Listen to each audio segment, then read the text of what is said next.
आत्मापुर नाम के एक गांव में सुजाता और राजू नाम के पति पत्नी रहा करते थे। वे बहुत दीन थे। उनके पास जो छोटी सी जमीन थी उसी में खेती कर वो अपना गुजारा किया करते थे। उनका एक बेटा था पवन। पवन कभी भी अपनी माता पिता की बात नहीं सुना करता था।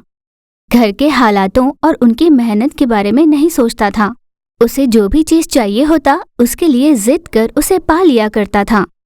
ये यूं ही चल रहा था। एक दिन सुजाता ने अपने पति से कहा, सुनिए जी, इस बार फसल कुछ अच्छे से नहीं उगी है ना, उसमें कीड़ भी लगा है। लगता है इस बार भी फसल से हमें कोई मुनाफा नहीं होगा। फायदे को तो छोड़ दो, नुकसान ना हो इतना भी काफी है। हर साल नए नए कर्ज करके मैं थक चुका हूँ। उस खेती को ना चला पाकर, परिवार की देखभाल ना कर पाकर मैं ऊब गया हूँ। फसल तो ठीक से नहीं उगी, घर में भी शांति से बैठूं ऐसा सोचूं तो वो भी नहीं होता। अपना बेटा अपनी एक भी बात नहीं मानता। उसकी मन की ना करो तो कैसे जिद लिए बैठता है।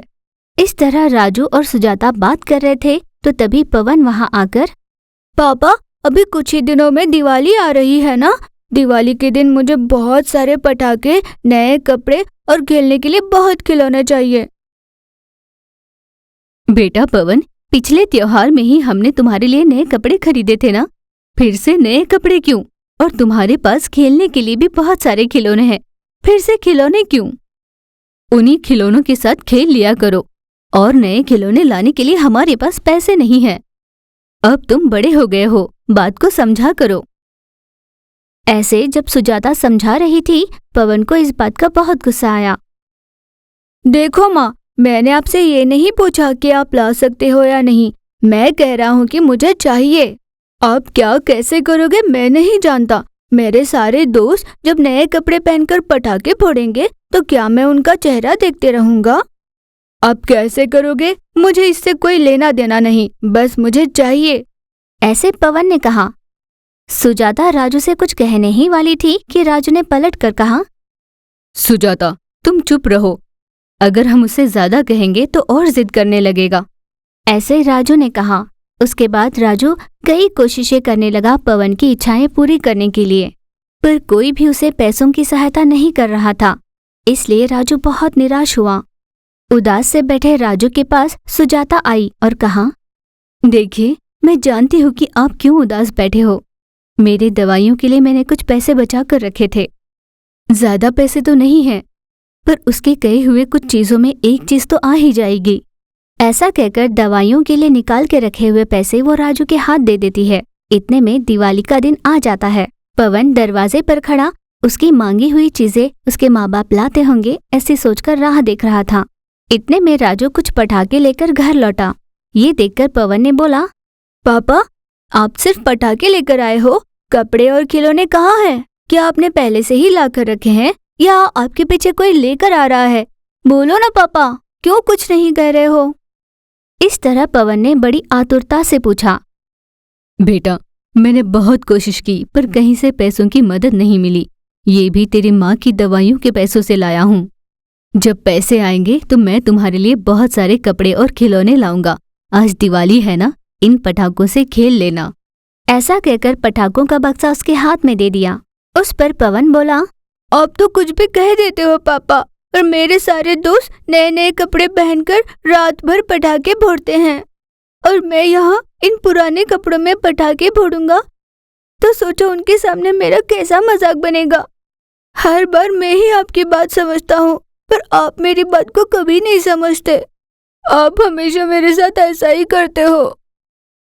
ऐसा कहते हुए रो रो कर उसने गुस्से से उन पटाखों के बक्से को बाहर फेंक दिया। मैंने जो चीजें कही थी उनमें से कोई न लाकर ये थोड़े से पटाखे लाकर मुझे बहलाने की कोशिश कर रहे थे ना। मुझे ये पटाखे नहीं चाहिए, मुझे और भी पटाखे चाहिए। मैं आपको 1 घंटे का समय देता हूँ। अगर इतनी देर में आपने पटाखे नहीं लाए तो मैं सोच लूंगा कि मेरे माँ बाप नहीं है और मैं चला जाऊंगा। उसकी बातें सुनकर राजू और सुजाता बहुत दुखी हो जाते हैं।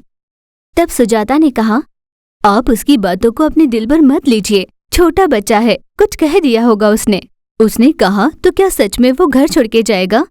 गुस्सा ठंडा होते ही वापस आ जाएगा। ऐसा कहकर राजू को वो समझाती है। देखते देखते 1 घंटा बीत गया। पवन को अपने माँ बाप पर बहुत गुस्सा आ रहा था। पवन घर छोड़कर बाहर चला जाता है। पवन घर पर नहीं है इसका अंदाजा कुछ देर के बाद उन दोनों को लगा। तुरंत राजू उसे ढूंढने के लिए बाहर निकला, पर कहीं भी पवन का कोई पता नहीं चल रहा था। पूरे गांव में गली गली छान मारकर वो उदास होकर घर वापस लौटा। ये सब क्या हो गया? मैंने कभी नहीं सोचा था कि ऐसा कुछ होगा। अपना इकलौता बेटा है, वो गुस्सा करता, डांटता, ये जिद करता, जो भी करता हमारे सामने तो रहता। वो अब कहाँ होगा, कैसे होगा, कुछ नहीं पता। ऐसा कहकर वो रोने लगी। तब राजू ने कहा, क्या करे सुजाता, अपनी किस्मत ही ऐसी है। वो ऐसा क्यों कर रहा है समझ में नहीं आता। अच्छा होता कि उसने जो भी मांगी थी चीजें वो ला कर दे देते। अब वो वापस आएगा ये सोचकर खाली बैठे रहे या उसे ढूंढने के लिए बाहर जाए, समझ में नहीं आ रहा। अब मैं क्या करूं? ऐसा कहकर राजू भी बहुत दुखी हो रहा था। पवन जल्द ही घर वापस लौट आएगा और अपनी माँ बाप की बात सुनेगा और वे सभी फिर से साथ में खुशी से रहने लगेंगे, ऐसी हम भी आशा करते हैं। गोविंदपुर नाम का एक गांव नदी के किनारे था। गांव वालों का ये कहना था कि उस नदी में बड़े बड़े राक्षस मछलियां रहा करते थे। उसी गांव में कविता नाम की एक अकेली औरत रहा करती थी। उसकी एक बेटी थी जिसका नाम छुटकी था। छुटकी के लिए उसकी माँ ही उसका पूरा संसार था।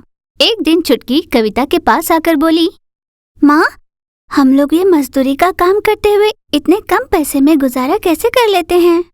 अपने गांव के इतने पास में नदी है, कोई ये क्यों नहीं सोचता कि वहाँ मछली पकड़कर बेचा जाए? तब माँ ने कहा, कई बरसों पहले इस गांव के सभी लोग नदी में मछलियां ही पकड़ा करते थे बेटी, पर सुना है अचानक कहीं से एक साथ बहुत सारी शैतानी मछलियां वहां पर आ गई, जो वहां पर आने वाले मछुआरों को निगल जाया करती थी। तभी से गांव से जाने वाले सभी मछुआरे उस नदी के पास जाना बंद कर चुके थे। तुम कभी गलती से भी उस नदी के पास मत जाना, अगर तुम्हें कुछ हो गया तो मैं बर्दाश्त नहीं कर पाऊंगी बेटा। ऐसे उसने छुटकी को सारी बात बताई। यूं ही दिन बीत गए। एक दिन नागिन घावों के साथ छुटकी के घर के सामने पड़ी हुई थी। इस तरह चोटों के साथ पड़ी उस नागिन को देखकर छुटकी बहुत उदास हुई। अरे तुम कौन हो? तुम्हारे बदन पे इतनी सारी चोटें, तुम्हें इतने घाव कैसे लगे? ऐसे छुटकी ने पूछा। तब नागिन बोली, देखो बेटा, मैं एक जादुई नागिन हूँ। मैं जब भीग जाती हूँ तो उस पानी के सूखने तक मेरी शक्तियाँ काम नहीं करती। मैं हर बार की तरह पानी पीने नदी के पास गई थी। तब एक ऐसा तांत्रिक जो कई बरसों से मुझसे बदला लेना चाहता था, उसने मुझे पानी में ढकेल दिया। उसने पूरी कोशिश की कि मेरी सारी शक्तियाँ चली जाए, मुझे मारने की कोशिश की। मैं अपनी जान छुड़ा कर आई हूँ। तब कीर्ति ने कहा, उस क्रूर तांत्रिक ने आप जैसी अच्छी औरत को मारने की कोशिश भी कैसे की? खैर कोई बात नहीं, आप जब तक ठीक ना हो जाओ हमारे घर में रह लेना। ऐसा कहकर छुटकी नागिन को अपने घर ले आई। उस दिन से छुटकी नागिन का बहुत अच्छे से ध्यान रखने लगी। इस तरह कुछ दिन बीतने के बाद नागिन पूरी तरह से स्वस्थ हो गई। छुटकी, तुमने इतने दिनों से मेरा बहुत अच्छे से ध्यान रखा है। तुम्हारी माँ ने भी बहुत मेहनत कर मुझे बहुत प्यार से देखा है। मुझे तुम दोनों के लिए कुछ करने का मन कर रहा है। मैं यहीं रहकर तुम्हारी मदद करना चाहती हूँ। एक दिन नागिन नदी के पास टहलते हुए नजारे देखते हुए जा रही थी। नागिन को नदी के पास जाता हुआ देख छुटकी बोली, नागिन दीदी, नागिन दीदी। छुटकी उसे रोकना चाहती थी और बताना चाहती थी कि नदी में इंसानों को निगल जाने वाली मछलियां हैं, पर वो उतने में ही नदी के बहुत पास पहुंच चुकी थी। हाँ, इस तरह प्रकृति की सुंदरता देखकर और ऐसी ताजी हवा खाकर कितने दिन हो गए। उस तांत्रिक की वजह से मेरी कितनी बुरी हालत हुई थी। अगर छुटकी ना होती तो मैं आज ये देख नहीं पाती। वो ऐसा सोच ही रही थी कि वहां पर छुटकी आई। छुटकी, तुम यहाँ कैसे आई? इतने में नदी से एक विशाल मछली आई और तुरंत छुटकी को मुंह में पकड़कर नदी में चली गई। ये दृश्य देखकर नागिन आग बबूला हो गई। मेरी प्यारी सी छुटकी को ये मछली उठा ले गई। चाहे जो भी हो जाए मैं उसे बचाऊंगी, पर मैं पानी में जाऊंगी तो मेरे जान को खतरा होगा। अब मैं क्या करूं? ये वो सोच रही थी और अचानक उसे एक उपाय सूझा। वो तुरंत जाकर कविता से सारी बात बताती है। कविता ये बात जानकर बहुत रोने लगी। देखिए, छुटकी मेरे लिए मेरी बहन से भी ज्यादा है। अपनी जान पर खेल कर ही सही मैं उसे बचाऊंगी। आप चिंता मत कीजिए, आज से ही इंसानों को निकलने वाले उन मछलियों से गांव वालों को छुटकारा दिला दूंगी, पर इसके लिए मुझे आपकी सहायता चाहिए होगी। नागिन ने जैसे कहा था, कविता ने हवा से भरा हुआ सोफा लाकर नदी के पास रख दिया। नागिन ने भी सख्त सी मछली पकड़ने वाली एक लकड़ी तैयार की। कविता नागिन के पास आकर बोली, हे नागिन जी, अगर आप पानी में जाओगी तो आपकी जान को भी खतरा है ना? आप क्या मेरी चुटकी के लिए अपनी जान जोखिम में डालोगे? ऐसा पूछने पर नागिन ने कहा, देखिए, चुटकी के लिए मैं कोई भी मुसीबत मोल लेने के लिए तैयार हूँ। ऐसा कहकर उस सोफे को नदी में डालकर उस पर खड़ी हो गई और तैरते हुए सोफा से छड़ी के सहारे उस मछली को पकड़ने की कोशिश करने लगी।